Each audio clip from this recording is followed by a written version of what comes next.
I pulled my collar up against the mountain chill that always settled over the Flatirons in late August.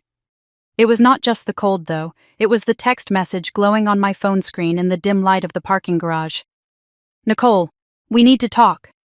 BBQ this Saturday. Urgent. No greeting. No question mark. Just my mother's voice reduced to digital command. Lorraine Hartman did not ask. She summoned. I sat in the driver's seat of my 10-year-old Toyota, listening to the engine tick as it cooled. My thumb hovered over the reply button. I was 38 years old. I was a PhD candidate in history at the University of Colorado, about to defend a dissertation on labor movements in the American West. I had a fiancé who loved me, a wedding venue booked 3 years in advance, and a life that finally felt like mine. And yet a single text from my mother could still make me feel like I was 12 years old and had forgotten to thaw the chicken for dinner. You are doing it again. I jumped. Grant was tapping on the passenger window holding 2 grocery bags and looking at me with that patient, weary expression he reserved for anything involving my family. I unlocked the door. He slid in, bringing the scent of rain and rotisserie chicken with him. Mom wants us to come over Saturday, I said, staring straight ahead at the concrete wall. She says it is urgent. Grant sighed. He did not say no. He never said no when it came to supporting me, but his silence was loud. We had plans this weekend. We were supposed to finalize the seating chart for the wedding. We were supposed to have a quiet dinner, just the 2 of us, before the chaos of my final semester really hit. Is Brittany going to be there? He asked finally. I let out a short, humorless laugh. Is the Pope Catholic? Grant set the groceries in the back seat. He reached over and took my hand, his thumb rubbing over my engagement ring. The diamond was modest, but the band was vintage platinum, something we had picked out together at an antique shop in Denver. It felt solid, real, unlike the performance art my family called love. If we go, Grant said, his voice low and steady, we leave the second she starts. The second she makes a comment about your weight or your job or how Brittany needs something more than you do. Deal, I whispered. But I knew I was lying. I always thought I could draw the line, and then I would find myself erasing it with my own feet just to keep the peace. We drove home in silence, the kind that was comfortable only because we both knew what the other was thinking. Grant was thinking about how much he hated watching me shrink around my family. I was thinking about the bank account I had checked that morning. $15,000. My grandmother Margaret's entire legacy. The money I had put down on the venue 3 years ago before she died. It was the only thing I had left of her. That and the memory of her whispering in my ear at my college graduation, "Do not let them swallow you whole, Nicole. You are more than what you do for them." I wondered what she would say now. Probably that I was already half digested. The apartment was warm when we got in, filled with the smell of old books and coffee. It was our sanctuary. I started unpacking the groceries, putting the milk in the fridge, the pasta in the pantry. Grant turned on the radio, some low jazz station he liked. It was domestic, peaceful. Then my phone buzzed again. Another text, this time from Brittany. Cannot wait to see you Saturday. Big news. The emoji stopped me cold. A baby. I leaned against the counter, feeling the blood drain from my face. Brittany was pregnant. Grant looked up from the mail he was sorting. What is it? I turned the phone to face him. He read the screen and his expression hardened. Well, he said. That explains the urgent BBQ. It explains more than that, I said, my voice trembling. It explains why Mom has been calling me 3 times a day for the last week. It explains why Dad actually liked my Facebook post about my research yesterday. They are circling the wagons, Grant. Circling the wagons was our code. It meant the family unit was about to contract around its golden child, and anyone on the outside, namely me, was about to be crushed. Brittany has wanted a baby for years, I said, trying to be rational, trying to find the joy I should feel as an aunt. This is good news. We should be happy for her. Grant walked over and wrapped his arms around me.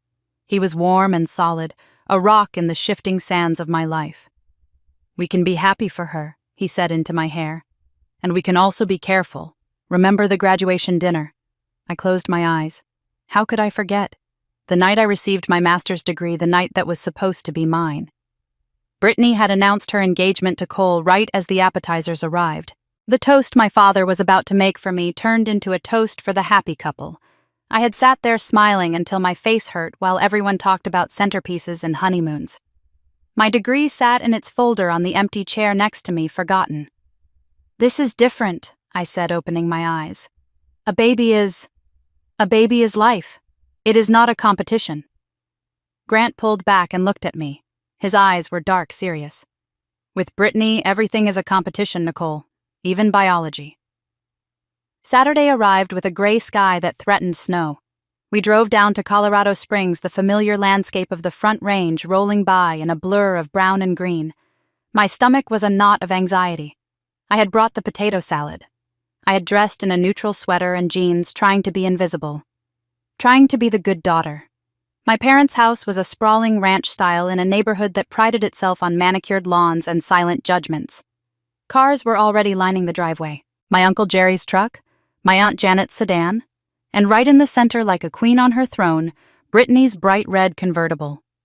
We parked on the street. I took a deep breath, inhaling the scent of pine and impending doom. "Ready?" Grant asked, his hand on the door handle. "As ready as I will ever be," I said. We walked up the driveway. I could hear laughter from the backyard, the clink of ice and glasses. It sounded like a party. It sounded like a family that was happy. Maybe I was wrong. Maybe this time it would just be a celebration. Maybe I could just eat a burger, congratulate my sister, and go home to my quiet life. We rounded the corner of the house and stepped into the backyard. My mother saw us first. She was wearing a floral apron, holding a tray of deviled eggs. Her face lit up, but not at the sight of me. At the sight of the potato salad bowl in my hands. "Oh, good," she said, bypassing a hug to take the bowl. "You are finally here. We were about to start without you. Brittany is starving." She turned and bustled away, leaving me standing there with my arms empty. Grant put a hand on the small of my back. A gentle pressure. "I am here." We made our way through the crowd. My father was manning the grill, surrounded by smoke and men drinking beer. He gave me a nod. Just a nod. And then there was Brittany. She was sitting in the best patio chair, a cushion behind her back, her feet propped up on an ottoman. She looked radiant, glowing, and smug. Cole, her husband, stood behind her, looking like he wanted to be anywhere else. He gave me a weak smile. A fellow hostage acknowledging another. Nicole Brittany squealed, holding out her hands. "Come here! Look!" She pointed to her stomach, which showed the barest hint of a curve under her cashmere sweater. I forced a smile and walked over. "Congratulations, Brittany. That is wonderful news." "It is," she beamed. "We are so excited. Mom is already planning the nursery." Of course she was. I looked around. Everyone was smiling. Everyone was happy. For a moment I felt a pang of guilt. Maybe Grant was wrong. Maybe I was just bitter. Then Brittany's smile changed. It became sharper, a little more focused. Actually, she said, her voice carrying over the chatter of the party, silencing the nearby conversations. "Since you are here, Nicole, there is something we need to discuss." The air in the backyard seemed to drop 10 degrees. The laughter died down. Even the sizzling of the burgers on the grill seemed too loud. I looked at her, really looked at her. And I saw it. The look she used to get when we were kids, right before she snatched my favorite doll and broke its head off just to see if I would cry. "What is it?" I asked, my voice steady despite the trembling in my knees. "Well," Brittany said, smoothing her sweater over her non-existent bump. "You know how the baby is due in late January?" I nodded. "And you know how I have always dreamed of a spring wedding," she continued. "But obviously we are already married. I mean the reception. The big party we never got to have because we eloped." I felt Grant stiffen beside me. Brittany took a deep breath and looked up at me with wide, innocent eyes. "So, I was thinking," she said. "Since you are not getting married until September, and I really need to have my celebration before the baby comes, maybe you could let me have your venue." The silence that followed was absolute. I stared at her. My brain refused to process the words. My venue. The one I had booked 3 years ago. The one paid for with Grandma Margaret's money. The one place that felt like mine. What I whispered. Just the date, Brittany said quickly, as if it was a minor detail like borrowing a sweater. And the deposit, obviously. Since you used Grandma's money, it is really family money, right? So it should go to the person who needs it most. And right now with the baby, I really need this, Nicole. She looked around the circle of family faces, expecting agreement. Expecting support. And to my horror, she got it. My mother stepped forward, wiping her hands on her apron. It makes sense, Nicole, she said, her voice reasonable, her eyes cold. Brittany is starting a family. You have plenty of time. You can wait another year. What is the rush? You are focused on your school anyway. My father cleared his throat, looking at his shoes. It would be a nice gesture, Nick, for your sister. I felt the ground shift beneath my feet. It was happening again. The erasure. The rewriting of my life to fit the margins of hers. I looked at Grant. His face was a mask of fury. I looked at Cole. He was staring at the ground, looking ashamed. And then I looked at Brittany. She was smiling that sweet, predatory smile, waiting for me to fold. Waiting for me to be the good sister. The one who gave and gave until there was nothing left. But something in me snapped. Maybe it was the memory of Grandma Margaret. Maybe it was the weight of Grant's hand on my back. Or maybe it was just 38 years of silence, finally finding a voice. No, I said. The word hung in the air like a gunshot. Excuse me, Brittany said, her smile faltering. I said no. I repeated, my voice louder this time. No, you cannot have my venue. No, you cannot have my date. And no, you cannot have my money. My mother gasped. Nicole. You are being selfish, Brittany cried, tears instantly springing to her eyes. You do not even care about my baby. I do care about the baby, I said, shaking. But this is not about the baby, Brittany. This is about you wanting what I have because you cannot stand for me to have anything of my own. I turned to Grant. We are leaving. We walked away through the stunned silence of the backyard. I could hear my mother calling my name. I could hear Brittany sobbing. But I did not look back. I walked to the car, got in, and locked the door. My hands were shaking so hard I could barely put on my seatbelt. Grant started the engine and pulled away from the curb.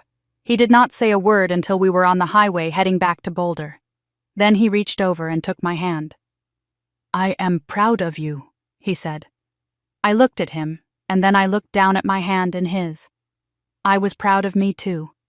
But as I watched the mountains pass by, I knew this was not over.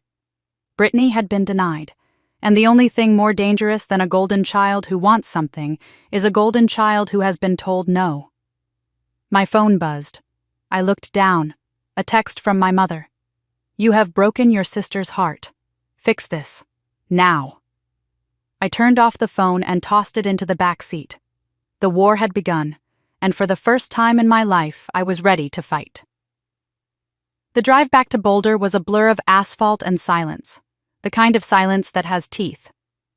I stared out the window at the gray landscape passing by, but I was not seeing the mountains. I was seeing my mother's face, the way it had crumpled not with sadness, but with the shock of being defied. I was seeing Brittany's tears, which had turned on and off like a faucet the moment I said the word no. My phone, which I had tossed into the back seat, kept buzzing against the leather upholstery. It vibrated like an angry hornet trapped in a jar. Grant reached back without taking his eyes off the road and grabbed it. He handed it to me. Turn it off, he said. His voice was calm, but his knuckles were white on the steering wheel. Do not read them. Just turn it off.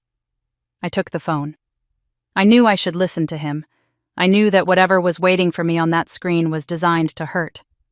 But the conditioning of 38 years is a hard thing to break. I looked. The notifications were stacked like bricks in a wall. From Mom. How could you do this to your sister? She is pregnant, Nicole. Have you no heart? From Dad. We raised you better than this. Apologize to Brittany immediately. From Brittany. I hope you are happy. You ruined my gender reveal too.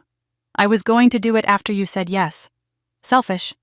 And then a barrage from my aunts and cousins, people who had not spoken to me in months, suddenly having strong opinions on my wedding venue. Family comes first. Nicole. Let it go, Nicole. Be the bigger person, Nicole. I felt a physical blow to my chest, a hollow ache that spread from my ribs to my throat. They were not asking. They were attacking. They had circled the wagons just like I predicted, and I was the enemy at the gate. I pressed the power button and held it until the screen went black. "They hate me," I whispered. Grant merged onto the exit ramp, his turn signal clicking a steady rhythm. "They do not hate you. They are losing control of you. There is a difference." We pulled into our driveway, but neither of us made a move to get out. The engine ticked as it cooled. The apartment windows were dark above us. It should have felt like a sanctuary, but it felt like a bunker. We were under siege. Then my phone lit up again. Not a text this time, a call. I stared at the screen. It was an unknown number. "Do not answer it," Grant said. "It is probably one of your cousins borrowing a phone." I watched the phone vibrate. Something about it felt different, persistent, desperate. I slid my thumb across the screen and put the phone to my ear without saying a word. "Nicole?" The voice was low, rough. It sounded like gravel being crushed under a boot. "Cole?" I asked. Grant's head snapped toward me. "I need to talk to you," Cole said. His voice was shaking. "Not on the phone. Can you meet me? Please." I looked at Grant. He was watching me, his eyebrows raised in a question. I covered the microphone. "It is Cole. He wants to meet." Why, Grant asked. "I do not know," I said. "But he sounds broken." I told Cole to meet us at a coffee shop on Pearl Street. Neutral ground, public, safe. Grant insisted on driving. He parked the car and walked me to the door, but he did not come in. He said he would wait in the car. He said this was something I needed to hear without him acting as a buffer. He trusted me. That trust felt heavier and more valuable than the platinum ring on my finger. Cole was already there, sitting at a small table in the back corner. He was hunched over a black coffee, looking less like the golden child's husband and more like a man who had survived a shipwreck. He was wearing a flannel shirt that had seen better days, and his hands were wrapped around the paper cup as if it were the only thing keeping him upright. I sat down opposite him. He looked up and I saw the dark circles under his eyes, deep purple bruises of exhaustion. "I am sorry," he said. He did not say hello.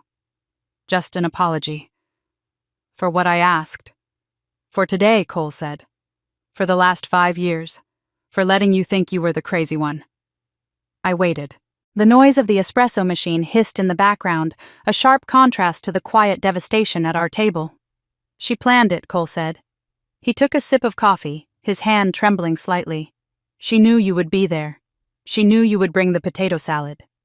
She practiced the crying Nicole.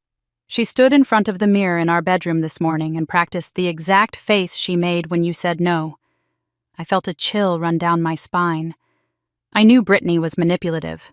I knew she was selfish, but hearing it confirmed hearing that it was a rehearsed performance made me feel sick.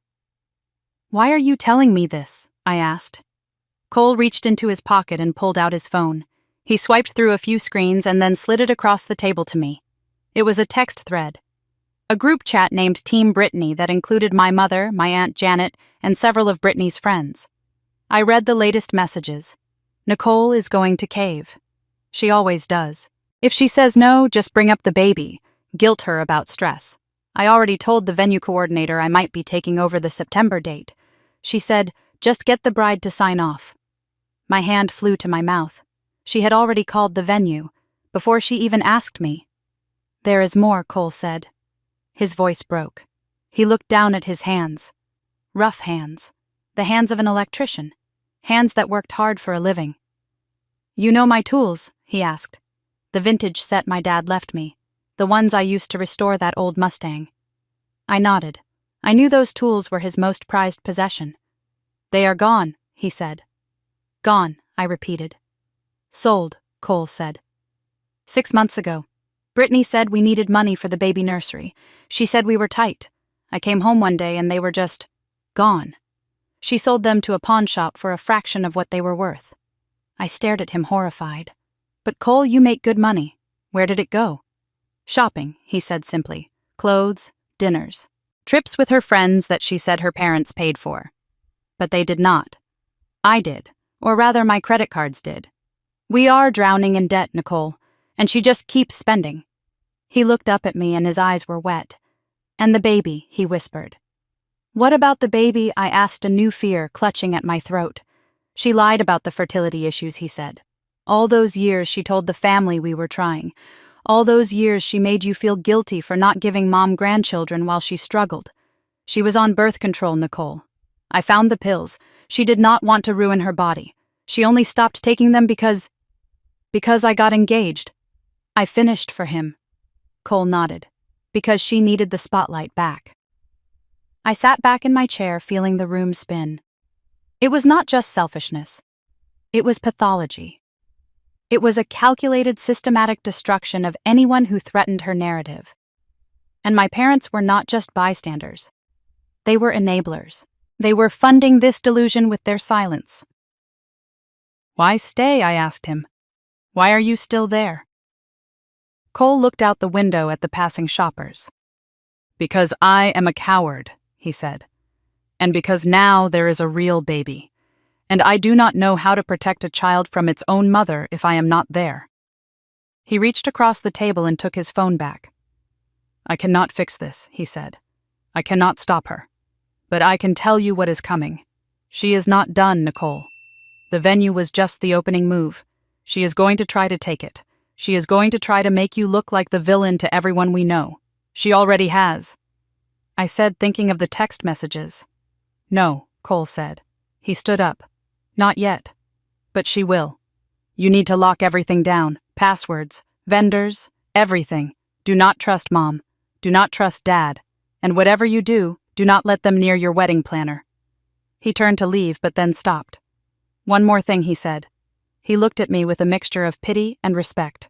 You were the only one who ever said no to her. Today in the backyard. It was the bravest thing I have ever seen in that house. Keep saying it. I watched him walk out the door. His shoulders slumped under the weight of his secrets. I felt a strange mix of sorrow and vindication. I was not crazy. I was not selfish. I was just the only one who saw the strings. I walked back to the car. Grant saw my face and started the engine immediately. Grant, I said, my voice steady. Take me to your parents' house. Tom and Mary Callahan lived in a house that smelled like lemon polish and baking bread. It was the complete opposite of my parents' house. There were no walking on eggshells here, no hidden agendas, just warmth. We sat in their living room and I told them everything. I told them about the BBQ. I told them about Cole. I told them about the tools and the pills and the debt. Mary sat next to me on the sofa and held my hand. She did not interrupt. She did not tell me to be the bigger person. She just listened. When I finished, there was a long silence. Then Tom Callahan stood up. He was a big man, a retired union foreman with hands like shovels and a heart to match. He walked over to the fireplace and picked up his phone. Lorraine called me earlier, he said. I froze. She did. Tom nodded. She wanted me to talk sense into you. She said you were being hysterical. She said Brittany needs the venue because of the pregnancy complications. Complications? I asked. What complications? Exactly, Tom said. There are none. She made it up. She tried to use a fake medical crisis to get me to pressure my son to pressure you. I felt the rage burn hot in my chest. They were lying to everyone. What did you say? I asked. Tom smiled a grim, tight smile. I told her that in this family we do not steal from each other. I told her that if she wants a wedding for her daughter, she should pay for it herself instead of trying to hijack yours. And I told her that if she calls my house again, trying to manipulate us, she will be speaking to my lawyer, not me. I looked at this man, this father, who was defending me more fiercely than my own flesh and blood ever had. Tears pricked my eyes. Thank you, I whispered. Mary squeezed my hand. You are our daughter now, Nicole. We protect our own. We drove home later that night, the city lights of Boulder twinkling below us. I felt exhausted, but clear-headed. The fog of guilt was lifting. The narrative my family had spun around me for decades that I was difficult, that I was selfish, that I owed them my happiness, was dissolving under the harsh light of the truth. We got into the apartment, and I did not sit down. I went straight to the kitchen table and opened my laptop. Grant stood behind me, his hand on my shoulder. What are we doing? We are going on the offensive, I said.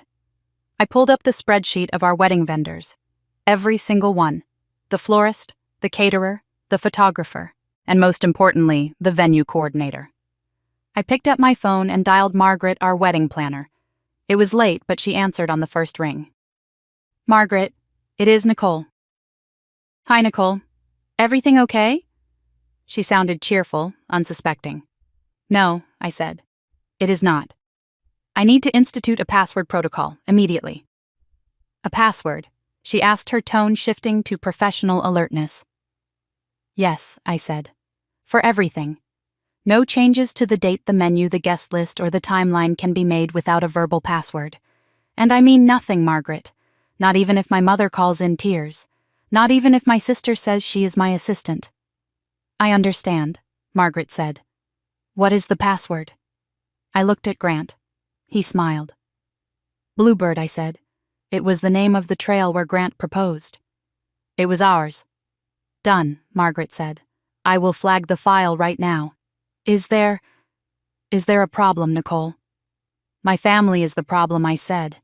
"And Margaret, if anyone tries to call anyone at all, I need you to tell me, to tell." "Consider it done," she said. I hung up and looked at the list. One more call. I dialed Drew. He answered, sounding sleepier than before. "Nick, it is midnight. I know I said. I am sorry. But I need to ask you something." There was a rustling sound as he sat up. "What happened? Did you go to the BBQ?" "I did," I said. "And you were right. It was an ambush." I told him briefly what happened. I spared him the details about Cole for now. That was not my secret to tell yet. But I told him about the demand, the guilt trip. Drew let out a long sigh. "I am sorry, Nick. I should have been there." "You can be there now," I said. There was a pause. "You know," Drew said quietly, "I gave up on grad school years ago. I never told you why. But watching them do this to you, it is the same playbook, Nick. The exact same one." "What do you mean?" I asked. "Never mind," he said. "Not tonight. Tonight is about you." I took a deep breath. "Dad is not walking me down the aisle, Drew." I took a deep breath. "Dad is not walking me down the aisle, Drew." Silence on the other end. "He stood there today and watched them tear me apart," I said, my voice trembling. "He stood there and said, 'I should give it up.' He does not get to give me away. He gave me away a long time ago." "Nick, I want you to do it," I said. "Will you walk me down the aisle?" I heard him inhale sharply. A jagged breath. "Yes," he said. His voice was thick with emotion. "Yes, Nicole. It would be the honor of my life." We hung up and I closed the laptop. I stood up and turned to Grant. He pulled me into a hug and I buried my face in his chest. I felt lighter. I felt stronger. I had drawn the line in the sand, and for the first time I had not erased it. I thought about Cole sitting in that coffee shop. I thought about the tools he sold. I thought about Brittany practicing her tears in the mirror. They thought they could break me. They thought they could guilt me into submission like they always had. But they did not know that the Nicole they created, the one who lived to please them, was gone. She died in that backyard when she said no. I went to bed that night feeling a strange sense of peace. The worst had happened. They had turned on me, and I was still standing. The next morning I woke up to the smell of coffee. Grant was already up. I walked into the kitchen and saw him standing by the counter holding his phone. His face was pale. "What is it?" I asked. He held up the phone. It was an email from Margaret. The subject line read, "Urgent change request." I took the phone and read the message. "Hi, Nicole, just confirming the text I received from you this morning about transferring the venue contract to Brittany's name.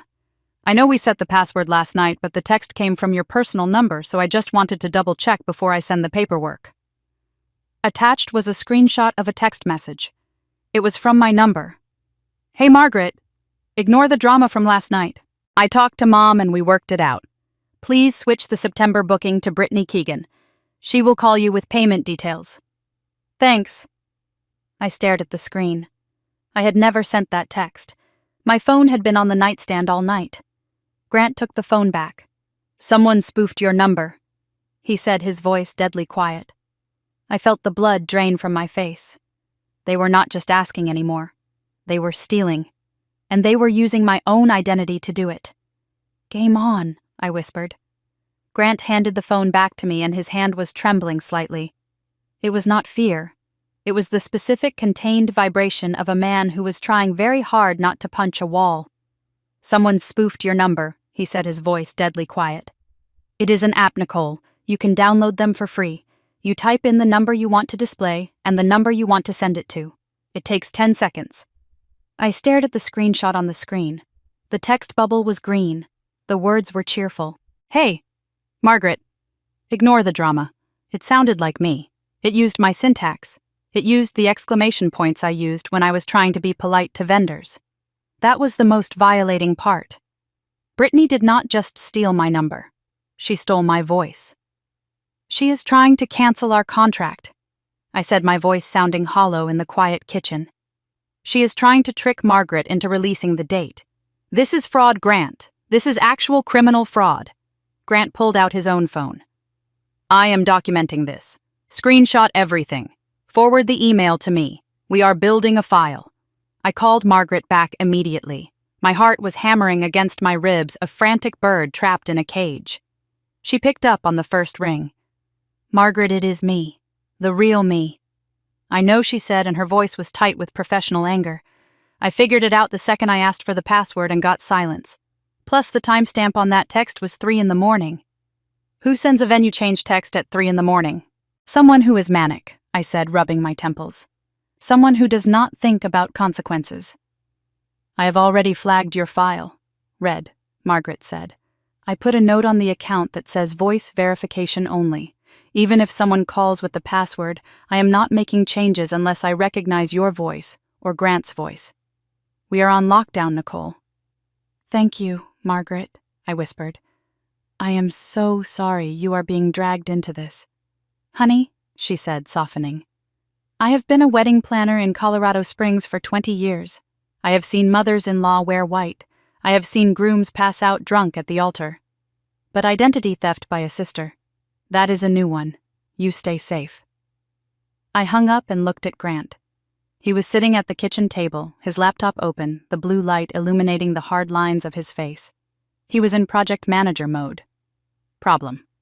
Analysis. Solution. "We need to know how she did this," he said. "Not the app. I know the app. I mean the technical confidence. Brittany barely knows how to use Excel. Who is helping her?" I thought about Cole. I thought about the conversation in the coffee shop, the way his eyes had looked when he talked about the secrets. I picked up my phone and typed a message to Cole. She sent a fake text to the planner, pretended to be me. Who is helping her with tech? The 3 dots appeared almost instantly. Jason, Cole replied. Her ex-boyfriend from college, the one who works in IT support. She calls him whenever her laptop freezes. I saw him at the house yesterday. I showed the phone to Grant. Jason, he said, shaking his head. Her ex. The tech guy. That is the one I said. He never got over her. Cole says she calls him whenever she needs something done that she cannot do herself. My phone buzzed again. Another message from Cole. She tried to call the venue directly first, Cole wrote. She called yesterday afternoon pretending to be your personal assistant. She told them you were too stressed to talk and wanted to transfer the contract. The coordinator shut her down because she did not have the account number. I read the message twice. The premeditation made my stomach turn. This was not a spur-of-the-moment emotional outburst at a barbecue. This was a campaign. I need to talk to Drew, I said. I dialed my brother again. He answered immediately as if he had been waiting by the phone. She spoofed my number, Drew, I said. She tried to cancel the wedding. There was a long silence on the other end, then a heavy sigh that sounded like it came from the bottom of a well. Do you remember the graduation, Nick? Drew asked quietly. I frowned. Of course I remember. The steakhouse? The toast. No, Drew said. Not the dinner. The defense. The presentation itself. I paused. My memory of that day was a blur of adrenaline and anxiety. I remembered standing in the lecture hall. I remembered the committee. I remembered the relief when it was over. What about it? I asked. You never knew because I stopped her at the door, Drew said. I sat down in the chair opposite Grant. What do you mean you stopped her? She showed up, Nick. At the university, 20 minutes into your presentation, she was wearing a white dress and she had a bouquet of balloons. She told the receptionist she was there to support her sister. She tried to walk into the active defense room. I felt the blood drain from my face. My dissertation proposal defense, the most critical hour of my academic career, a closed-door event. Drew continued, his voice steady but cold. I was waiting in the hall just in case. I saw her coming. I physically blocked the door. She started screaming, "Nick." She started screaming that I was hurting her, that I was jealous. Security had to come. They escorted her off campus. I covered my mouth with my hand. Why did no one tell me? Because Mom made us promise not to, Drew said. She said you were under enough pressure. She said Brittany just wanted to celebrate you and got carried away. She spun it so Brittany was the victim of overzealous security. But I saw her face, Nick. She knew exactly what she was doing. She wanted to burst those balloons in the middle of your speech. She wanted to turn your triumph into a circus. I closed my eyes. The pattern was so clear now. It was not just about attention. It was about sabotage. Anytime I had something that was solely mine, a degree, a fiancé, a venue, she viewed it as a personal insult. And Mom covered it up, I whispered. Mom always covers it up, Drew said. That is why I left. And that is why I am coming back. Because I am not letting her do it to your wedding. I hung up the phone and looked at Grant. He was watching me, waiting. She tried to ruin my defense, I told him. Physically. Drew stopped her. Grant reached across the table and took my hand. His grip was tight, grounding. She is escalating, he said. The text failed. The call failed. She is running out of covert options. Which means she is going to go overt, I said, realizing the truth as I spoke it. She is going to stop hiding in the shadows. My phone chimed, a different sound this time, the trill of an Instagram notification. Then another, then 3 more in rapid succession. I looked down at the screen. A knot of dread tightened in my throat. Brittany Keegan tagged you in a post. I opened the app. The photo took up the entire screen. It was high-resolution, bright, filtered to perfection. It was Brittany. She was wearing a white lace dress. Not a wedding dress exactly, but close enough that no one would mistake the intention. She was standing under the oak tree. My oak tree. The one where I had stood with Grant just days ago. The one I had secured with Grandma Margaret's money. She was holding her hands over her small bump, looking down with a serene, beatific smile. The sun was setting behind her, bathing the historic garden in golden light. But it was the caption that made the air leave my lungs. So blessed to announce that our little family has found the perfect spot for our special day. September cannot come soon enough. Thank you to my amazing big sister at Nicole Hartman for making this happen. Family first, always #wedding venue, #baby on board, #sisters, #love. I stared at the image. The location tag was clearly marked, the Centennial Gardens. She was there, I whispered. She was physically there. Today. I scrolled down to the comments. OMG, congrats, Britt. You look stunning. So sweet of Nicole to share. Wait, I thought this was Nicole's venue. Grant leaned over my shoulder. He read the caption and let out a sharp curse. How did she get in? He demanded. The gardens are gated. I called the venue again. I did not care that I was being a nuisance. Margaret picked up her voice, wary. Nicole. She is there, Margaret, I said, my voice rising. She posted a photo. She is inside the venue. I know, Margaret said, and she sounded exhausted. I just got off the phone with the groundskeeper. She showed up an hour ago. She told the gate attendant she was your sister and she was there to take measurements for the floral arch. She said she was your assistant, and they let her in. She had a clipboard, Margaret said. She knew the gate code. She knew the name of the florist. She dropped your name and said you were stuck in traffic. The kid at the gate is 19 years old. He did not know any better. I felt a wave of nausea. She had used the information I had shared with my mother. Every detail I had excitedly told them over Sunday dinners. The florist, the code, the plans. I had handed her the ammunition. She took photos, I said, staring at the screen where the likes were climbing by the second. She claimed the venue publicly. Margaret sighed. I am banning her, Nicole. I am putting her photo at the gate. If she shows up again, we are calling the police for trespassing. But the internet? I cannot control the internet. I hung up and looked at Grant. She won, I said. Even if we keep the contract, she won the narrative. Everyone thinks I gave it to her. If I take it back now, I look like the monster who stole a venue from her pregnant sister. Grant stood up. He walked over to me and took the phone from my hands. He placed it face down on the table. She did not win, he said firmly. She just fired a flare gun. She wants you to react. She wants you to fight her in the comments so she can play the victim. So what do we do? I asked, feeling the tears prick my eyes. Tears of frustration, tears of rage. Grant looked at the phone, then back at me. His eyes were cold, calculating. The eyes of a man who managed multi-million-dollar construction projects and knew how to deal with structural instability. We let her build the castle, he said. We let her stack every single brick of lies. And then when she is standing on top of it, waving her flag, we pull the foundation. How I asked. Grant pointed to the laptop where the spreadsheet of vendors was still open. Because we have the one thing she does not have, he said. We have the receipts, and we have coal. He picked up his keys. Get your coat, Nicole. We are going to print some documents, and then we are going to have a very interesting conversation with your mother. Because there is no way Brittany pulled off that gate code knowing the florist, knowing the schedule without an inside man. I looked at the closed phone. I looked at the dark window where the reflection of my own face stared back at me, pale, shocked, but underneath it all, angry. I grabbed my coat. No more hiding, I said. The engine of Grant's truck hummed a low, steady rhythm as we drove toward the 24-hour print shop on the edge of town. My phone lay face down on the center console, but it continued to vibrate against the hard plastic. Every buzz felt like a physical poke in the ribs. 500 likes, 600. The numbers in my head were ticking up even if I was not looking at them.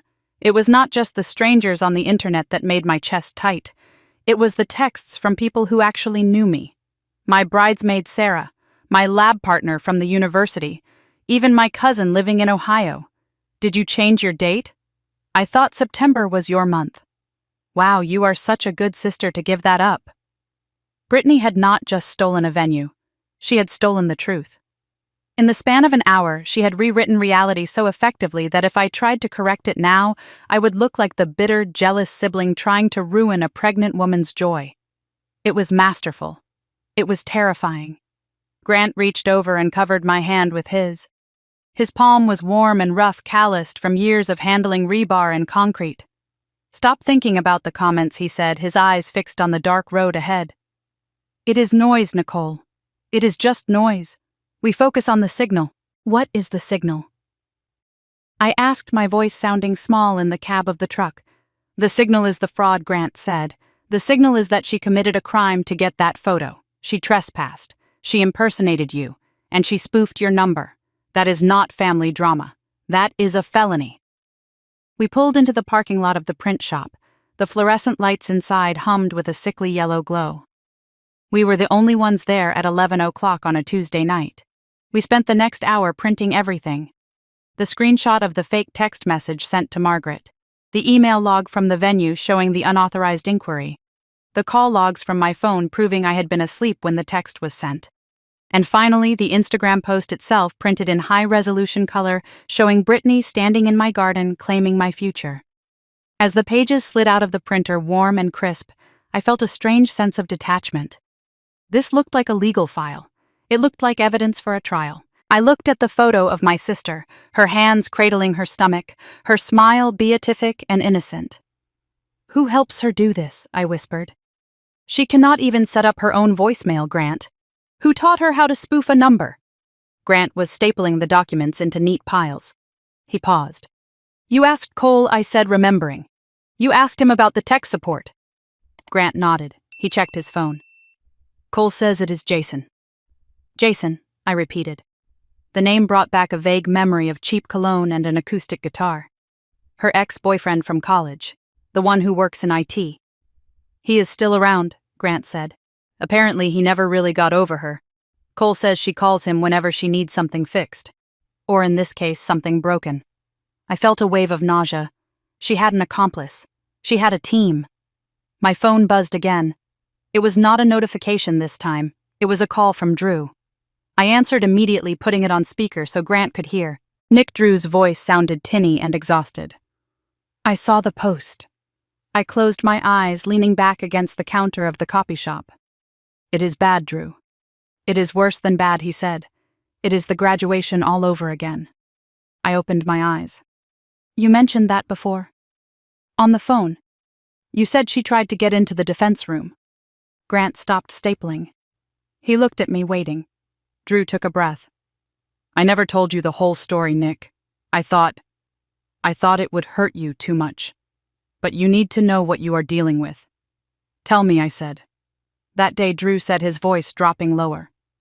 When she showed up at the university with the balloons, she was not alone. She had a photographer with her. A photographer, I asked. A guy with a professional camera, Drew said. She told the receptionist she wanted to capture the moment you came out. But Nick, she tried to open the door while you were presenting. She had her hand on the handle. She told the photographer to get ready to catch your surprise. I felt the blood drain from my face. My dissertation proposal defense was a formal closed-door academic proceeding. If she had burst in with balloons and a camera flash, I would have failed, I whispered. The committee would have failed me for unprofessional conduct. They would have thought I set it up.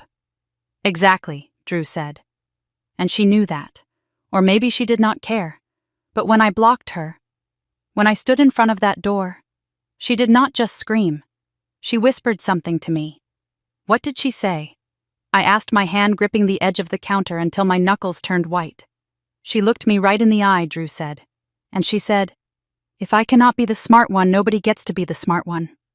The silence in the print shop was heavy, suffocating. The hum of the copier fan sounded like a roar. She admitted it, I said. She actually admitted it. For a second, Drew said. Then the security guards came and she switched instantly. Tears, panic, the victim. She told Mom I pushed her. She told Dad I was being aggressive. By the time we got to dinner, she had spun the story so tight that I was the villain and she was the poor sister who just wanted to celebrate you. And they believed her, I said. They always believe her, Drew said. Because believing her is easier than facing the truth. Facing the truth means admitting they raised a monster. I looked at the stack of papers on the counter. The evidence of her latest campaign. It was the same pattern. The text message sent at 3 a.m. The lie to the gate guard about being my assistant. The Instagram post designed to force my hand. It was not love. It was not excitement about a wedding. It was a calculated strike at the thing I valued most. She is trying to fail me again, I said, just like the PhD. She wants to burst into the middle of my life and pop the balloons. Grant put his hand on my shoulder. Not this time, he said. Drew spoke again, his voice firm.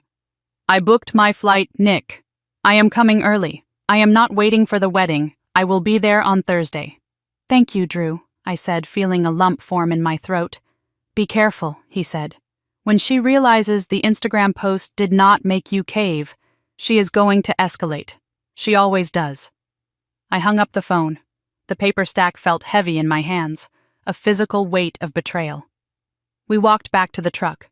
The air outside was freezing, a sharp Colorado-biting cold that stung my cheeks. Where to? Grant asked, starting the engine. I looked at the dashboard clock. It was nearly midnight. Home, I said. We need to sleep. Tomorrow we go to the bank. I want to make sure the deposit is still safe. Then we go to the venue. I want to see the security footage of her entering the gate. And then Grant asked, backing out of the space. And then I said, staring at the dark road ahead, we go to my parents' house. We are not going to text. We are not going to call.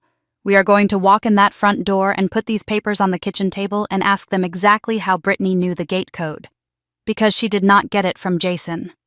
I said, the realization settling in my stomach like a stone. Jason is tech support. He can spoof a number, but he does not know the specific 4-digit code Margaret assigned to my file. Grant glanced at me. You think? I told Mom the code, I whispered. Last Sunday. At dinner. I was so excited. I told her Margaret let me pick a custom code so I could remember it easily. I picked the year Grandma Margaret was born. 1942, Grant said.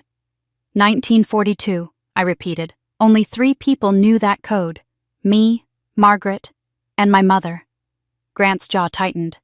So it was not just Brittany, he said. No, I said, feeling the tears finally spill over hot and fast down my cold cheeks.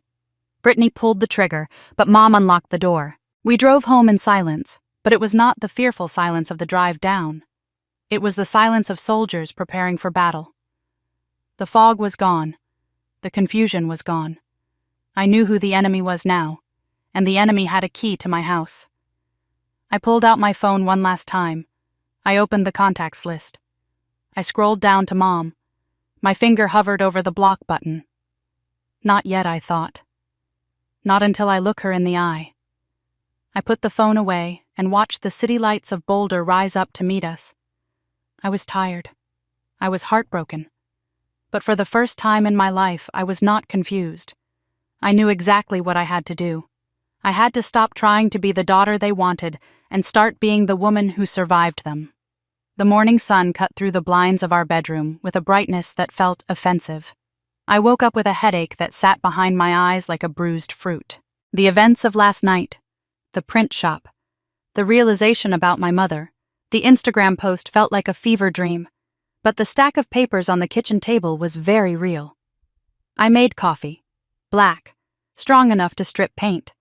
Grant was already dressed in his work clothes, his steel-toed boots laced tight. He was leaning over the kitchen island reading the printout of Brittany's Instagram post again. 540 likes, I said, pouring 2 mugs, and 40 comments congratulating her on the venue. Grant took the coffee without looking up. She is good, he said. I will give her that. She plays the crowd better than a politician. My phone buzzed on the counter. I flinched. It was a Pavlovian response at this point. Every vibration meant another attack. I looked at the screen. It was not a text. It was a notification from Venmo. Brittany Keegan paid you $100 for venue deposit refund. I stared at it. $100 for a $15,000 deposit. She is trying to create a paper trail, I said, my voice flat. She sends me money labeled refund so she can claim later that I accepted it, that we had a deal. Grant looked at the screen and let out a short, incredulous laugh. $100. She thinks you are that cheap. I declined the payment immediately and typed a note in the rejection field. No agreement exists. Stop. Then the phone rang. It was my mother. I looked at Grant. He nodded. I picked up the phone and put it on speaker. Hello, Mom. Nicole, honey, her voice was warm, syrupy sweet. It was the voice she used when she wanted to pretend everything was normal after a catastrophe. I saw Brittany's post. Isn't it wonderful? I leaned against the counter, gripping the edge of the granite until my fingers hurt. What is wonderful about it, Mom? That you two worked it out, she said breezily. Brittany told me you guys texted last night and came to an agreement. She is so relieved, Nicole. And honestly, I'm so proud of you. Being the big sister, making sacrifices for family, that is the Nicole I raised. I felt a cold calm settle over me. It was the calm of someone who realizes the house is not just burning, it has already burned down. She lied to you, Mom, I said quietly. We did not work it out. I did not agree to anything. There was a pause on the other end, a beat of silence that felt heavy. Oh, come on, Nicole. My mother's voice sharpened, losing the sweetness. Do not be like this. She already announced it. People are congratulating her. You are not going to make her look like a liar publicly, are you? She is pregnant, for heaven's sake. She is a liar, Mom, I said. And so are you. Excuse me, Lorraine. Hartman's voice went icy. I know you gave her the gate code, I said. I know you told her about the florist, and I know you knew about the spoofed text message. My mother made a sputtering sound. I do not know what you are talking about. 1942, I said. Grandma's birth year. The code I told only you. How did Brittany get into the venue, Mom? Did she guess it? Or did you hand her the key to the only thing I have left of Grandma Margaret? Silence. Long, stretching silence. Then my mother sighed. A heavy, dramatic exhale. She needed to get in for measurements, Nicole. She was stressed. I just wanted to help. I thought if she saw the place, if she felt how special it was, maybe you would change your mind. So you helped her break in, I asked. You helped her trespass. It is not trespassing if it is family, she snapped. You are so rigid, Nicole. Everything is black and white with you, just like your father. It is just a garden. Why can you not just share? Because it is mine, I said. Because for once in my life I wanted something that was just mine. Well, it is too late now, she said, her voice taking on a triumphant edge. She posted it. The world knows. If you fight her on this, you will look like a jealous, bitter spinster trying to ruin her baby sister's wedding. Is that what you want? Do you want everyone to know how petty you are? I looked at Grant. He was shaking his head, his eyes full of sorrow for me. I am not the one who looks petty, Mom, I said. I am the one with the receipts. Receipts, she scoffed. What receipts? I hung up. I did not want to warn her. I did not want to give her time to prepare a defense. Grant walked over and wrapped his arms around me. You okay?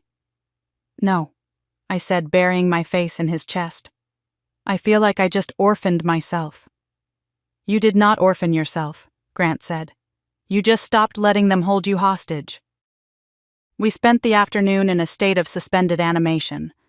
I went to the university and tried to grade papers, but the words blurred on the page. I kept checking my phone, waiting for the next blow. It came at 4 o'clock. My phone rang again. It was Cole. I answered immediately. Cole, are you okay? He sounded breathless, like he had been running. Did you see the group chat? He asked. No, I said. I muted it. Check it, he said. Now. And then call me back. I hung up and opened the messaging app. The family group chat, which usually consisted of birthday wishes and holiday plans, was exploding. There was a new photo. It was a screenshot. It looked like a text conversation between me and Brittany. Me. Fine. You can have the venue. I am tired of fighting. Just pay me back the deposit. Brittany. OMG. Thank you, Nicole. You are the best sister ever. I promise I will make it up to you. Me. Just take it. I do not even want it anymore. Grant and I are fighting anyway. I stared at the screen. My mouth fell open. I never wrote that. I never wrote any of that. Below the screenshot, Brittany had added a message to the family. See, she agreed. And now she is trying to back out and make me look bad just because she is fighting with Grant. I cannot believe she would do this to me when I am pregnant. Then the comments from the family started rolling in. Aunt Janet, Nicole, surely this is a misunderstanding, Cousin Mike. Not cool to go back on your word, Nick. Dad, Nicole, call your mother. Stop this nonsense. I felt like the room was spinning. She had fabricated an entire conversation. She had forged my consent. I called Cole back. My hands were shaking so hard I almost dropped the phone. She made it up. I said, my voice rising to a pitch I barely recognized. She made the whole thing up, Cole. I know, he said. I was there. You were there, I asked. I was standing in the doorway, Cole said. I watched her do it. She used an app called Text Story. It lets you create fake conversations on one phone. You type both sides. She sat there on the sofa giggling while she typed your replies. She said, I am going to make her sound so bitchy. I felt a wave of nausea. Giggling. She was giggling while she destroyed my reputation. Did you say anything? I asked. Cole was silent for a moment. No, he whispered. I did not. Because I was recording it. I stopped breathing. You what? I recorded her, Cole said. I have a video of her sitting on the sofa typing the fake texts. You can see the screen. You can hear her laughing. You can hear her say Mom is going to believe this instantly. I leaned against the wall, sliding down until I was sitting on the kitchen floor. You have proof. I have proof, Cole said. And I am done sitting on it. What are you going to do? I asked. I am coming over, he said. I am bringing the video. And then I am going to your parents' house. Cole. Do not, I said, fear spiking in my chest. If you do that, if you show them that video, it is over. Your marriage is over. It was over the minute she decided to destroy her sister for an Instagram post, Cole said. I am leaving her, Nicole. I packed a bag this morning while she was sleeping. I am done being an accomplice. I hung up the phone and looked at Grant, who was watching me from the doorway. She faked a conversation I told him. She made it look like I gave her the venue because we were fighting. Grant's eyes went dark. And Cole recorded her doing it, I said. He is coming over. He is leaving her. We sat in the living room waiting. The clock ticked on the wall. Every minute felt like an hour. When the knock came, it was soft, hesitant. Grant opened the door. Cole stood there holding a duffel bag in one hand and his phone in the other. He looked like a man who had walked through a fire. His face was pale, his eyes red-rimmed. He walked in and set the bag down. He did not say hello. He just held out the phone. "Press play," he said. I took the phone. On the screen was a video taken from a doorway. I saw the back of Brittany's head. She was sitting on the beige sectional in my parents' living room. Her thumbs were flying across her phone screen.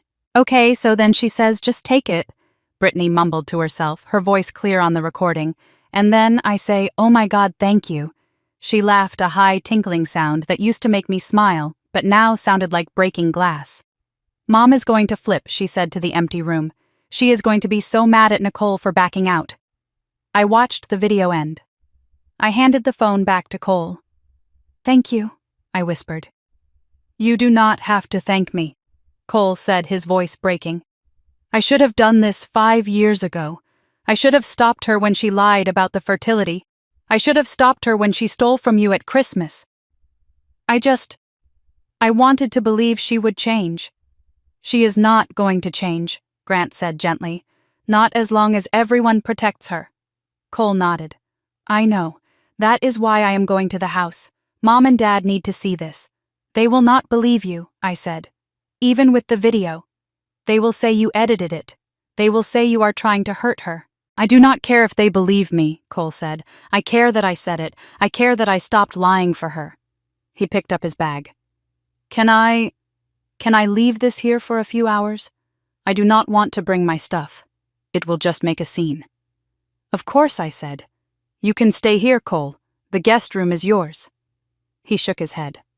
"Number 1, I need to go to a hotel. I need to be somewhere where she cannot find me.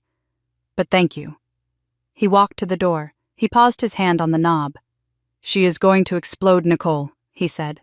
"When I show them this, when I tell her I am leaving, she is going to burn everything down. Let her burn it," Grant said. "We are fireproof." Cole left. I locked the door behind him. I went back to the kitchen and looked at the stack of evidence. The printouts, the logs, and now the video. We had everything we needed to prove she was a fraud. But proving it to the world was one thing. Proving it to my parents was another. My phone buzzed again. It was a text from my Aunt Janet. "Nicole, I just saw the screenshots. Please tell me this is not true. Please tell me you did not give up your dream because of a fight with Grant." I typed a reply, my fingers flying across the screen. "It is a lie, Janet." She faked the texts. "Cole has proof. He is on his way to show Mom and Dad right now." I hit send. 10 minutes later, my phone rang. It was Janet. I answered. "I believe you," she said. Her voice was strong, unwavering. "I have watched that girl manipulate this family since she was in diapers. I never said anything because Raymond is my brother and I did not want to cause trouble. But faking a conversation, trying to break up your engagement, that is evil, Nicole. Thank you, Janet," I said, tears streaming down my face. "You have no idea what that means to me." "I am coming to the wedding," she said, "and I am going to stand up for you. If Lorraine tries to pull anything, well, she will have to go through me." I hung up feeling a tiny spark of hope. One ally. I had one ally in the family, but the real battle was happening across town right now. Cole was walking into the lion's den. He was about to shatter the illusion that held my family together. I looked at the clock. 7 p.m. By 8 p.m., my life as I knew it would be over. My parents would either wake up or they would choose the lie forever. I sat on the couch with Grant holding his hand, waiting for the explosion. And then it came.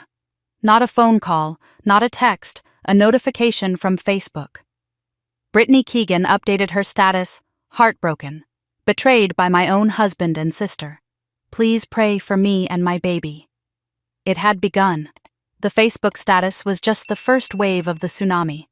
Within minutes, my phone was vibrating so constantly it felt alive.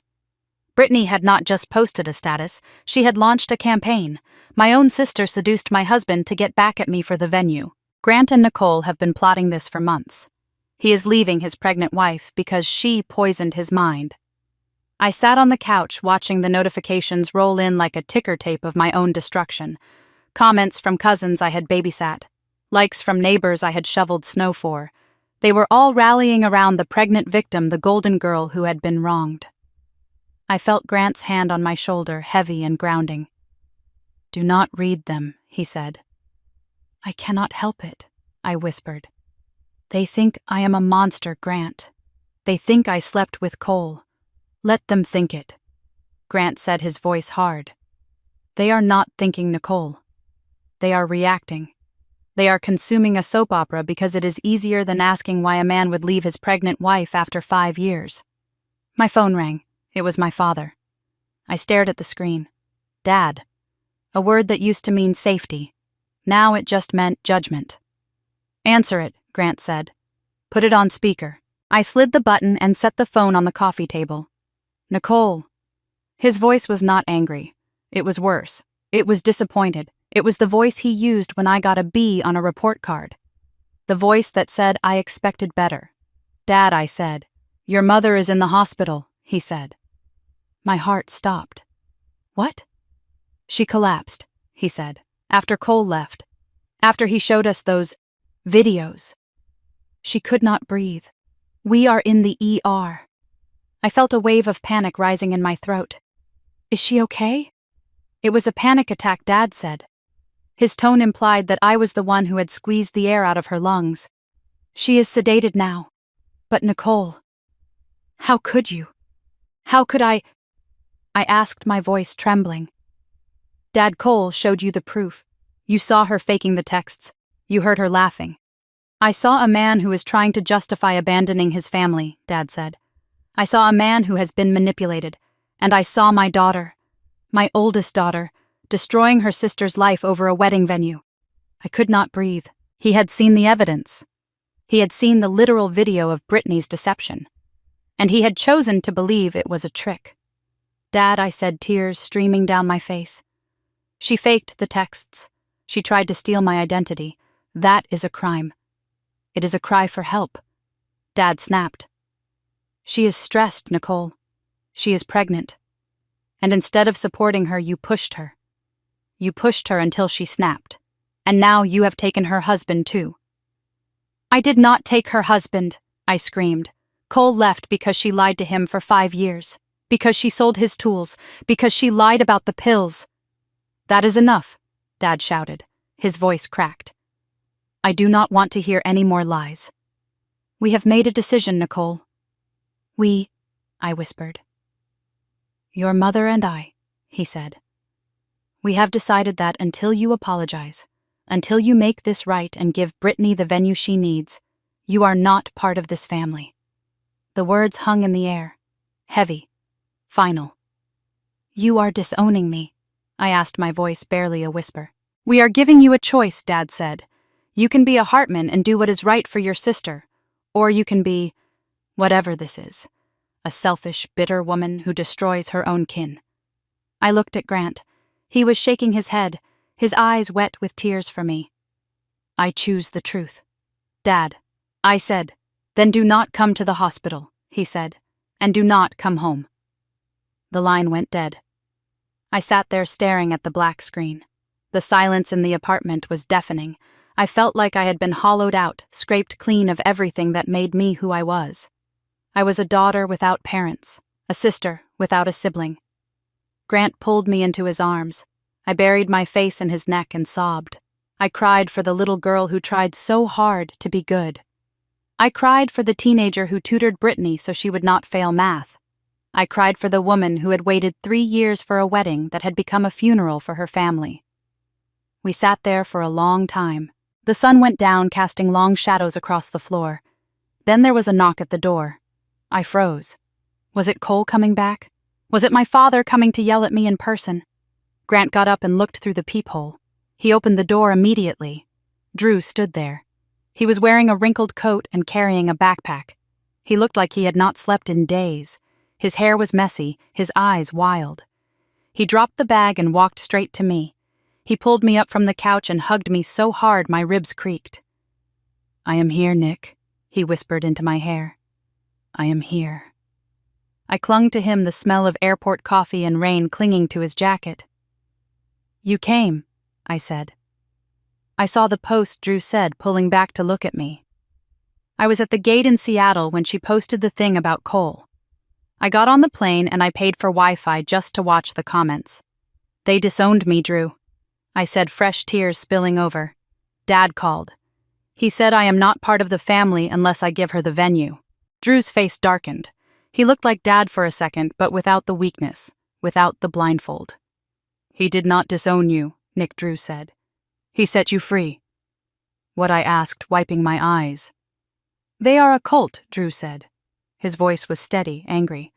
"Mom is the leader and Brittany is the deity and Dad is the enforcer. You and I, we were just the tithe. We were the currency they spent to keep the fantasy alive." He walked over to the kitchen island and poured himself a glass of water. His hand was shaking. "Do you know why I really left?" he asked.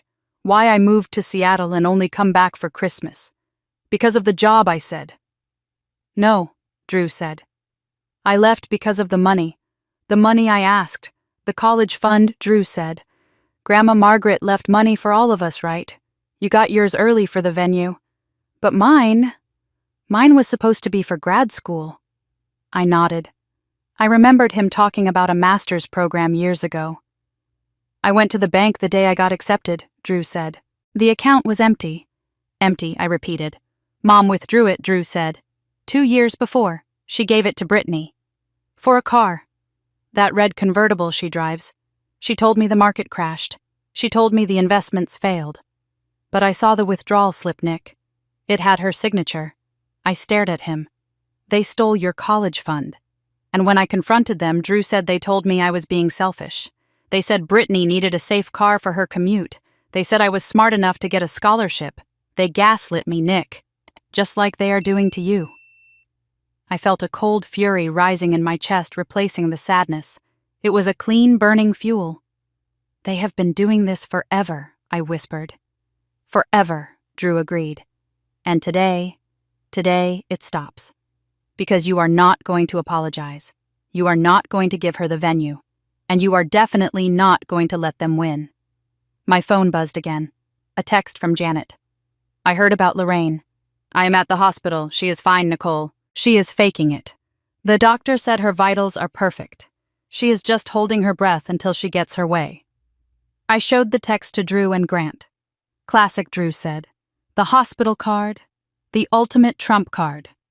Grant stood up. He looked at us both. His face was set like stone. "We are going to finish this," he said. "We are going to have this wedding.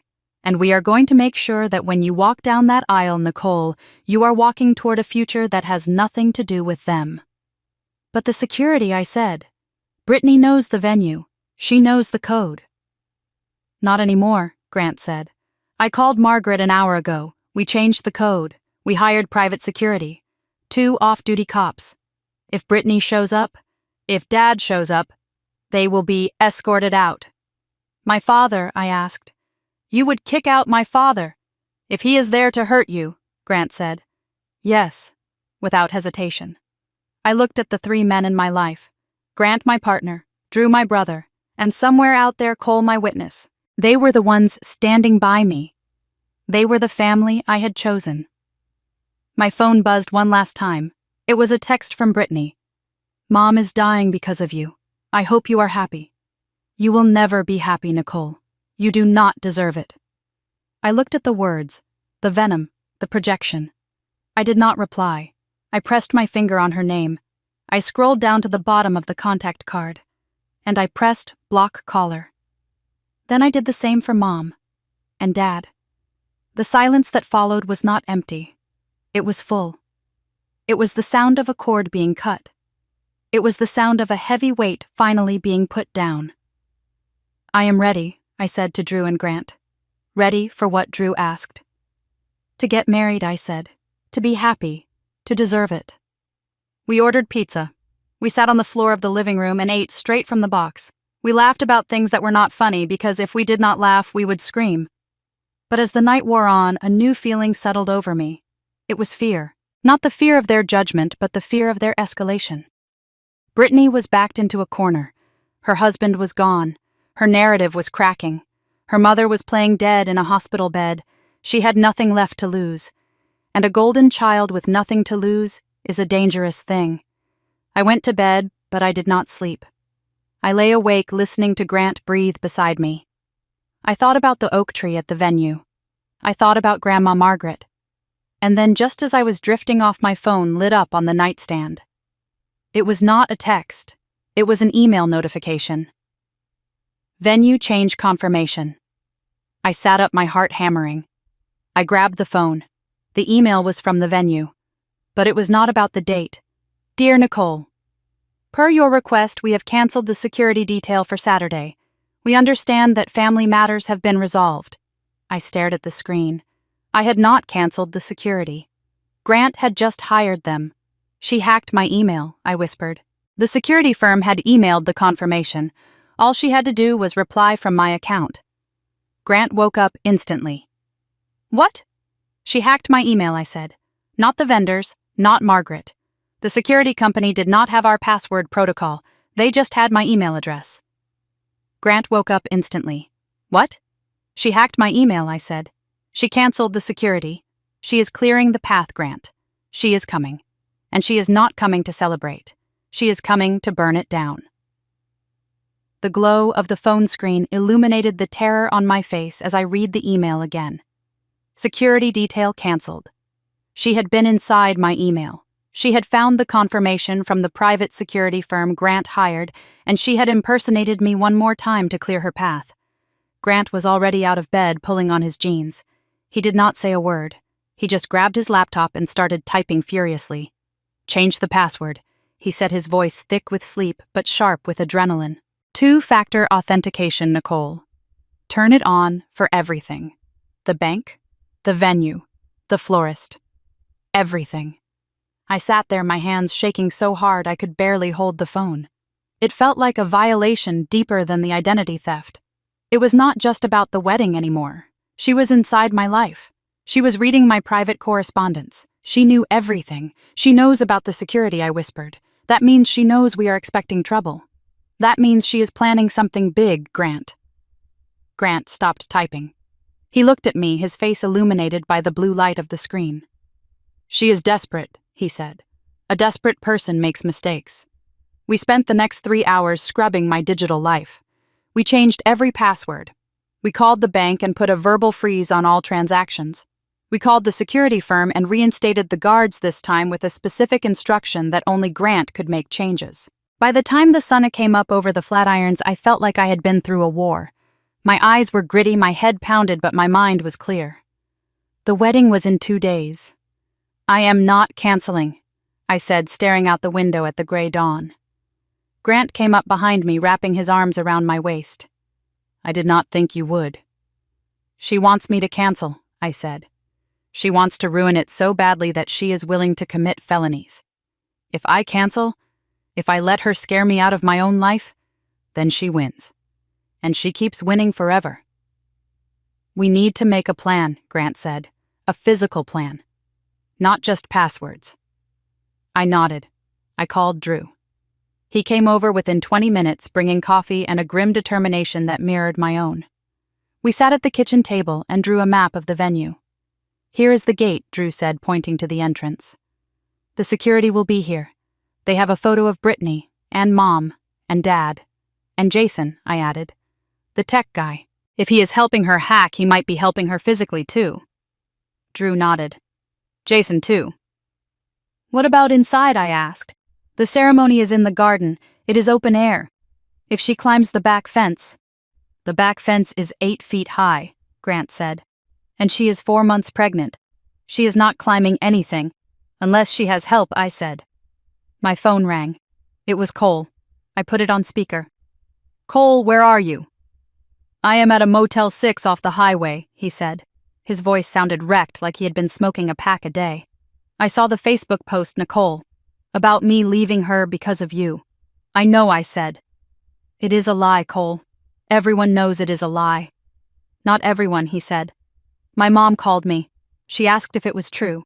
She asked if I was having an affair with my sister-in-law. I closed my eyes. The damage she could do with a single sentence was nuclear. Did you tell her the truth, I asked. I sent her the video, Cole said. The one of Brittany faking the texts. And she cried, Cole said. She said she did not want to believe Brittany could be that calculated. But she saw it. She believes me now. But Nicole, Brittany knows I have the video. She knows I showed it to your parents. And she knows I am filing for divorce. She is cornered, I said. Yes, Cole said. And she is not acting right, Nicole. I called the house to tell her I was coming to get the rest of my things. She did not answer. The house is dark. Her car is gone. Gone? I asked. Where did she go? I do not know, Cole said. But I checked our joint bank account. She withdrew everything. $5,000 in cash. Grant looked up from the map. Cash means she is buying something she does not want tracked, or paying someone, I said. Cole, listen to me, I said into the phone. You need to file the divorce papers today. You need to get it on record. If she does something crazy, you cannot be tied to it.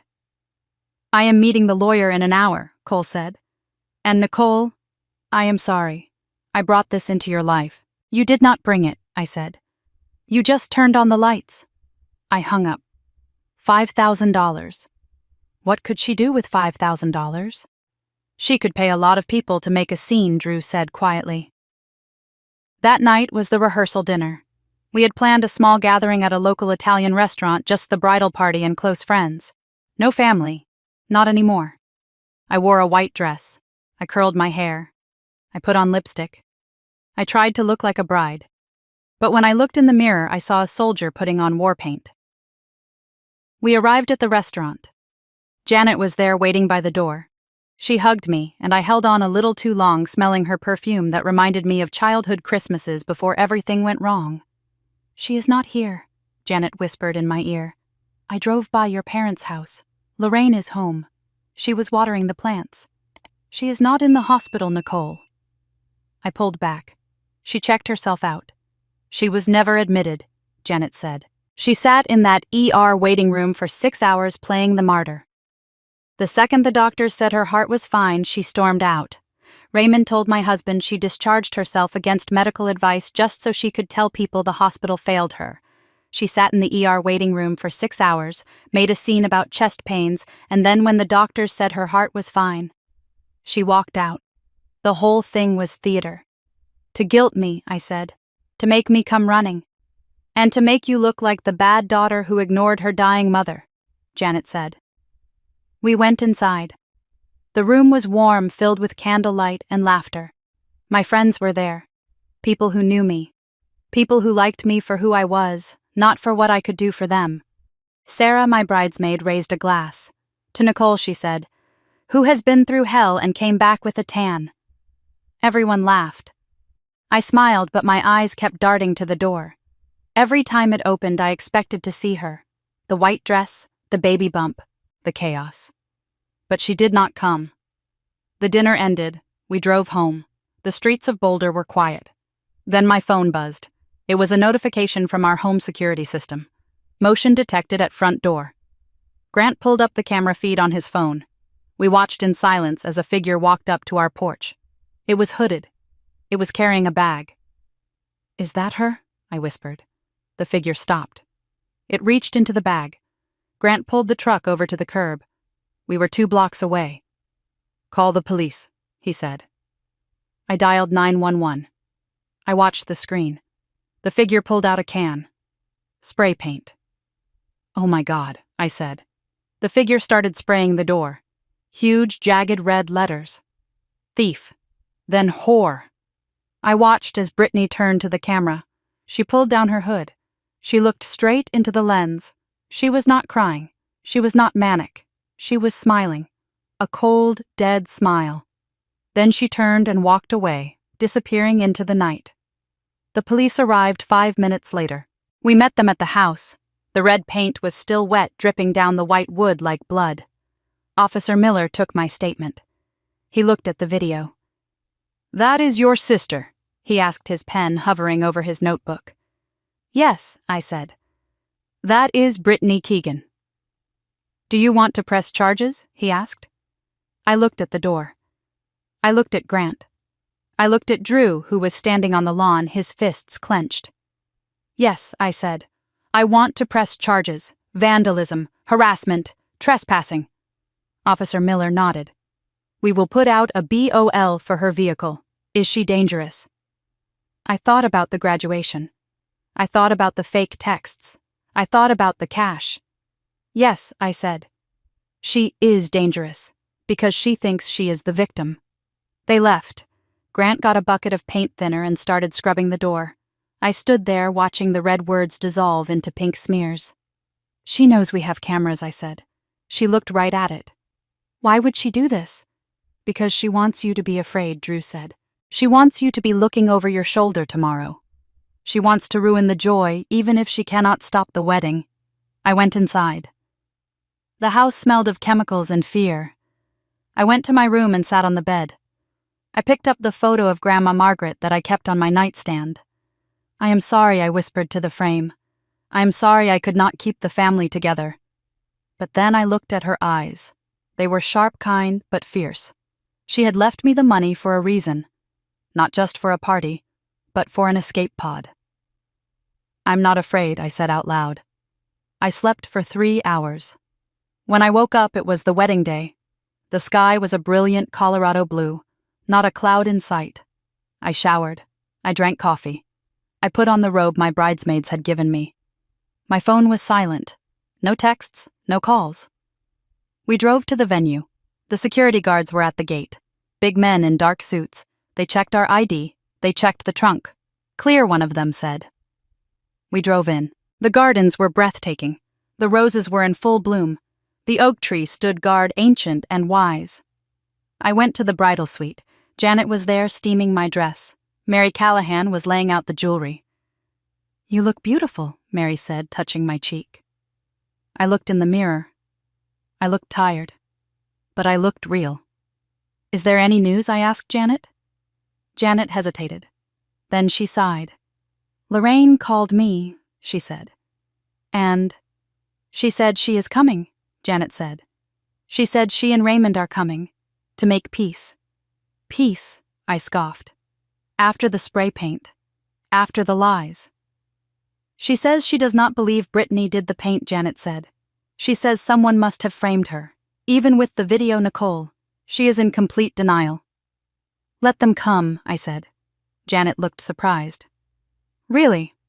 If they want to come and watch me get married, they can come," I said. "But they are guests, Janet. Just guests. They are not parents of the bride. They do not get a front row seat. They do not get to make a speech. And if they step one toe out of line, the guards know what to do." "Are you sure?" Drew asked from the doorway. He looked handsome in his tuxedo, but his eyes were worried. "I am sure," I said. "Because if I ban them, they become the victims. They get to tell everyone I kept them away from their daughter's wedding. But if they come, and they see me happy, and they see that I do not need them, that is the real punishment." Drew smiled, a slow, genuine smile. "You are scary, Nick. I learned from the best I said." The ceremony time approached. The guests arrived. I watched from the window. I saw them. My mother in a dress that was a shade too close to white. My father looking like he was attending a funeral. My grandmother Dorothy leaning on her cane, looking sour. They sat in the 3rd row, not the 1st. The ushers had been instructed. I saw my mother try to argue with the usher. I saw the usher point to the list. I saw her sit down, furious. "Where is Brittany?" I whispered. She was not there. The music started, canon in D. Drew held out his arm. "Ready." "Ready," I said. We walked out into the sunlight. The air smelled of roses and freedom. I saw Grant at the end of the aisle. He was looking at me like I was the only person in the world. I walked past my parents. I did not look at them. I felt their eyes on me, heavy with judgment, but I did not stumble. I reached the altar. Drew kissed my cheek and placed my hand in Grant's. "We did it," Grant whispered. "Not yet," I said, scanning the perimeter. The officiant began to speak. "Dearly beloved," I listened to the words. "Love, honor, cherish." Then I heard it. A sound from the back of the garden. A shout. I turned. At the gate, the security guards were blocking someone. It was a woman. She was wearing a wedding dress, a full ball-gown white tulle dress that looked brand new. $5,000 worth of desperation wrapped in silk and tulle. It was Brittany. She was screaming. "That is my venue. That is my wedding." She tried to push past the guard. He held her back firmly but gently. My mother stood up. "Brittany," she cried. "Sit down." Lorraine Janet's voice rang out sharp and commanding. My mother froze. Brittany saw me. She saw me standing at the altar in her spot under her tree. She stopped screaming. She just stared. And then she did the thing she always did. She collapsed. She fell to the ground in a heap of white tulle, sobbing hysterically, clutching her stomach. "My baby!" she screamed. "She is hurting my baby!" The guests gasped. People started to stand up. Grant tightened his grip on my hand. "Do not move," he whispered. I looked at my sister lying in the dirt staging her final performance. I looked at my mother, who was torn between rushing to her and staying in her seat. And I realized something. It was pathetic. It was not scary. It was not powerful. It was just a sad, desperate tantrum of a woman who had never been told no. "Security," I said, my voice projecting clearly over the garden. "Please escort the trespasser off the property, and call an ambulance if she is in medical distress." The guard nodded. He spoke into his radio. Brittany stopped screaming. She looked up, shocked that I had not run to her. "You cannot do this," she yelled as two guards lifted her up by her arms. "I am pregnant." "Goodbye, Brittany," I said. They dragged her out. The gate clicked shut. Silence returned to the garden. I turned back to Grant. "I believe we were in the middle of a wedding," I said. Grant smiled. His eyes shone with pride. "Yes," he said. "We were." The officiant cleared his throat. He looked a little shaken, but he continued. "I married Grant Callahan under the oak tree, while my sister sat in the back of a police car outside the gate. I said I do, and I meant every word. When I kissed him, I heard applause. Real applause. I looked at the third row. My parents were sitting there stone-faced, but they were sitting. They had lost. And as I walked back down the aisle, holding my husband's hand, I realized that I had not just won a venue. I had won myself. The applause faded as we walked back down the aisle, but the adrenaline was still humming in my veins. My hand was gripped tight in Grant's. We had done it. We had said the vows. We were married. But the air in the garden was still charged with the static of the confrontation. I could feel the eyes of the guests darting between us and the empty gate where Brittany had been dragged away. I could feel the heavy silence coming from the third row where my parents sat like statues carved from disappointment. We reached the sanctuary of the bridal suite. The door clicked shut, muffling the sound of the reception band starting up outside. I leaned against the wall and let out a breath I felt like I had been holding for 3 years. "Are you okay?" Grant asked, stepping close and putting his hands on my shoulders. I nodded. "I am. I really am." There was a knock on the door. Sharp, authoritative. Janet walked in, followed by Mary Callahan. They both looked flushed, their eyes bright with battle-ready energy. "She is gone," Janet said without preamble. "The police took her. She tried to kick Officer Miller. They charged her with trespassing and assaulting an officer." I closed my eyes. The image of my sister in a wedding dress fighting the police in the dirt of my venue parking lot was something I knew would haunt me. But it was her choice. It was her scene. And Lorraine Mary asked quietly. "She is in the bathroom," Janet said, fixing her mascara. "Raymond is at the bar. They are acting like victims, Nicole. They are telling anyone who will listen that you had your pregnant sister arrested on your wedding day." "Let them talk," I said, pushing off the wall. I smoothed the silk of my dress. I checked my reflection in the mirror. I did not see the scared girl who used to cry in her room. I saw a woman who had just stared down a hurricane. "Are we going out there?" Grant asked. "Yes," I said. "We have a reception to attend, we have cake to cut, and I am not hiding in here while they spin the narrative." We walked out to the reception tent. It was beautiful. Fairy lights strung from the rafters, tables set with white linens and pale roses. The band was playing a soft jazz standard. When we entered, the room went quiet for a beat. Then the applause started again, louder this time, defiant. My friends, Grant's family, my colleagues, they were cheering not just for the marriage but for the victory. We sat at the head table. Drew was next to me. He raised his glass. "To the toughest woman I know," he said. I smiled. "Thank you, Drew." The dinner service began. Salad, chicken, wine, it was all perfect. But I kept watching table 3, my parents' table. They were eating in silence. People were avoiding them, giving them a wide berth like they were contagious. Then Lorraine stood up. She smoothed her dress. She picked up her purse. She started walking toward the head table. "Here we go," Drew murmured. "Do you want me to intercept?" "No," I said. "I will handle this." Lorraine stopped in front of me. She looked older than she had this morning. The lines around her mouth were deep etched with bitterness. "We are leaving," she said. "Okay," I said calmly. "That is it?" she asked, her voice rising slightly. "That is all you have to say. Your sister is in jail, Nicole." "In jail. Because she broke the law." "Mom," I said. "She broke the law because she was desperate," Lorraine hissed. "Because you pushed her, you humiliated her. And now you sit there eating cake while she sits in a cell. How can you live with yourself?" I put down my fork. I looked at my mother. Really looked at her. I saw the fear in her eyes. The fear of a woman who was losing control of the script she had written for 30 years. "I can live with myself just fine," I said, my voice steady enough to carry to the nearby tables. "Because I did not lie, Mom. I did not steal. I did not fake text messages. And I did not enable a monster." Lorraine recoiled as if I had slapped her. "A monster?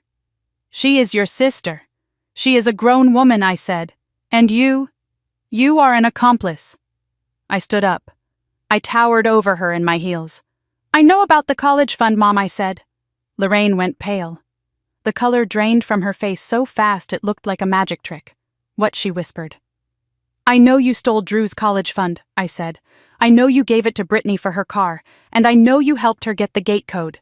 1942, remember." Lorraine looked around wildly. People were staring. She realized she had lost the audience.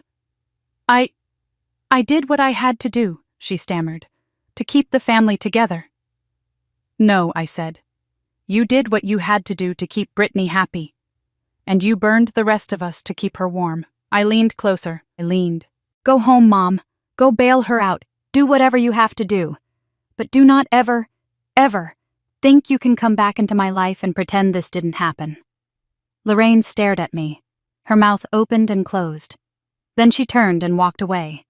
She grabbed Raymond by the sleeve and dragged him out of the tent. I watched them go. I felt a strange lightness in my chest. It was not joy, exactly. It was the absence of a weight I had carried since I was 5 years old. "They are gone," Grant said, taking my hand. "Yeah," I said. "They are."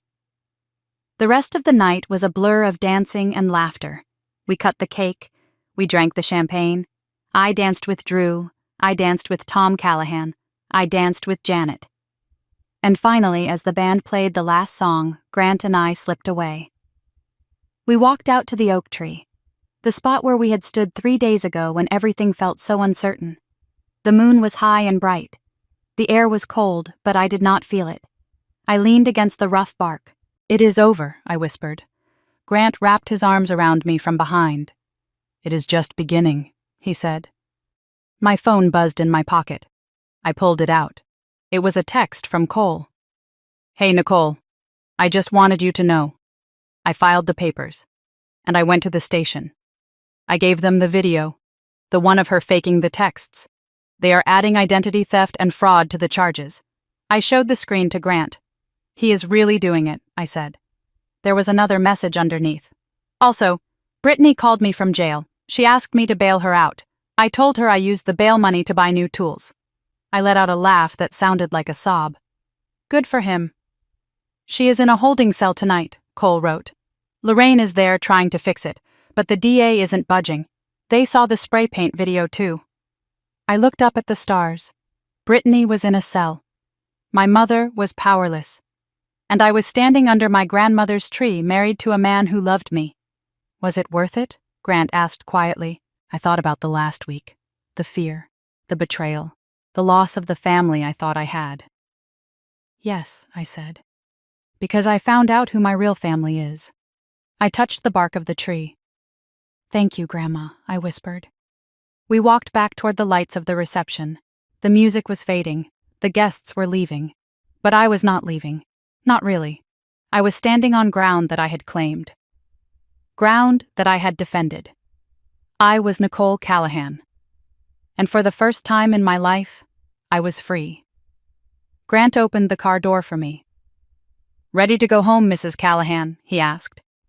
I looked back at the garden one last time. I already am, I said.